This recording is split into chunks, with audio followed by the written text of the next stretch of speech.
प्रणाम सब गोटे के। हम शालिनी झा अहाँ सबके बीच उपस्थित छी और एक सुंदर सन विषय गीत लक शुरू अहाँ सब विषय गीत। धन्यवाद।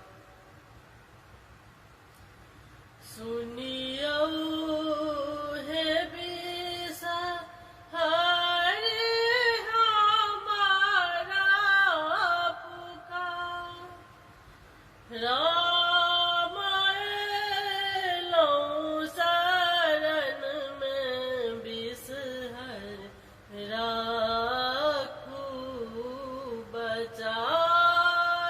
राम एलौं शरण में बिसहर, राखू बचाए।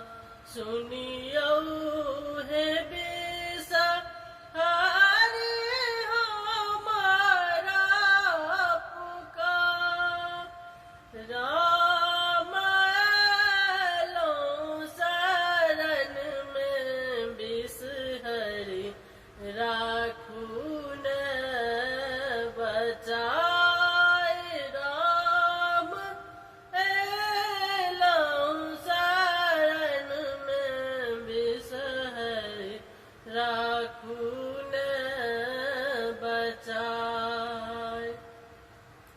नहीं हम जानलहुँ बिसहर आहू के रे मान,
विचार। धन्यवाद। जय मिथिला, जय मैथिली, जय